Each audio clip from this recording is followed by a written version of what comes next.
ಹೇಳ್ತಾರೆ. ಉಮರ್ ಅಂತವರು, ಮೊಹಮ್ಮದ್ ಘನಿ ಅಂತವರು, ಅಹಮದ್ ಆದಿಲ್ ಅಹಮದ್ ಅಂತವರು, ಶಾಹಿನ್ ಅಂತ ಹುಡುಗಿ ನೋಡ್ರಿ. ಆ ಹುಡುಗಿನೂ ಸಹಿತ ಒಬ್ಬ MBBS ಮಾಡ್ತಾರೆ, ಡಾಕ್ಟರ್ ಒಂದು ಕ್ರೂರತೆಗೆ ಇಳ್ತಾ ಇರೋದನ್ನು ನೋಡಿದ್ರೆ ಒಟ್ಟಿನಲ್ಲಪ್ಪ ನಾವು ಶೇಡ್ ತಗೊಳ್ಬೇಕು, ನಮ್ಮ ಧರ್ಮ ಹೆಚ್ಚು ಅನ್ನೋದು ನೆಲೆಗಟ್ಟಿನಲ್ಲಿ ಹೋರಾಡೋದನ್ನು ನೋಡಿದ್ರೆ ನಾವು ಎಲ್ಲೂ ತಪ್ಪಿದ್ದೀವಿಪ್ಪ ಆರಂಭದಲ್ಲೇ ಅಂತೇಳಿ ಕಾಂಗ್ರೆಸ್ಸಿಗರು ತಪ್ಪಿದ್ರು, BJPಯವರು ತಪ್ಪಿದ್ರು, BJPಗಿಂತ ಭಾಳ ದೂರ ಹೋದರು.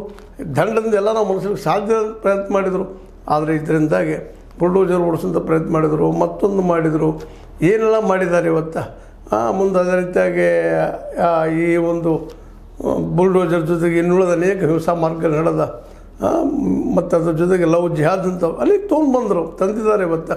ಅದರಿಂದ ಸಮಾಜ ಇನ್ನಷ್ಟು ಒಡಕುಗಳು ದೂರತನ ಹೆಚ್ಚಾಗ್ತಾ ಇದ್ದಾವೆ ವಿನಃ ಆತ್ಮೀಯತೆ, ಪ್ರೀತಿ, ವಿಶ್ವಾಸ ನಮ್ಮಲ್ಲಿ ಬೆಳೀತಾ ಇಲ್ಲ. ನಾವು ಗೆದ್ದಿದ್ದೀವಿ ಅಂತ ಅನ್ನುವಲ್ಲೇ ಕಳ್ಕೊಳ್ತಾ ನಡೆದಿದ್ದೀವಿ. ಇವತ್ತು ಕಾಶ್ಮೀರ ಗೆದ್ದು ಪಕ್ಕಡಲು ತಂದೊಳಗೆ ಕಾಶ್ಮೀರ ಮೂಲಕನೇ ಇಲ್ಲಿಯೇ ದೇಶ ತುಂಬ ಇಂಥ ಘಟನೆಗಳು ನಡೆಯುವುದನ್ನು ಗಮನಿಸಿದಾಗ ಇದು ಮತ್ತೊಮ್ಮೆ ಈ ಉಗ್ರ ಕೃತ್ಯ ಇನ್ನೊಮ್ಮೆ ಚಿಂತನೆಗೆ ಹಚ್ಚುವಂಥ ಕೆಲಸ ಇವತ್ತು ನಡೆದು ಆ ದಿಶೆಯಲ್ಲಿ ಮೋದಿಯವರ ಸರ್ಕಾರ ಮತ್ತು ಚಿಂತನೆ ಮಾಡಲಿ, ಹೊಸತರವನ್ನು ಹುಡುಕಲಿ, ಹೊಸ ವ್ಯವಸ್ಥೆಗೆ ಒಂದು ಏನಾದರೂ ಹಾದಿ ಹುಡುಕುವಂಥ ಪ್ರಯತ್ನ ಮಾಡಲಿ ಅಂತ ಹೇಳ್ತಾ, ಇದು ನಿಮ್ಮ ಲೈಕ್ ಆಗಿರ್ಬೋದು. ಲೈಕ್ ಮಾಡಿ, ಶೇರ್ ಮಾಡಿ, ಕಾಮೆಂಟ್ ಮಾಡಿ, ಜೊತೆ ಸಬ್ಸ್ಕ್ರೈಬ್ ನಿಲ್ಲಿಸ್ಬಿಡಿ. H16 ನ್ಯೂಸ್ ಸತೀಶ್ ಸೀತಾರಾಮ್, ಇದು ಸತ್ಯದ ಕೈಗಳಲ್ಲಿ ವಂದನೆಗಳು.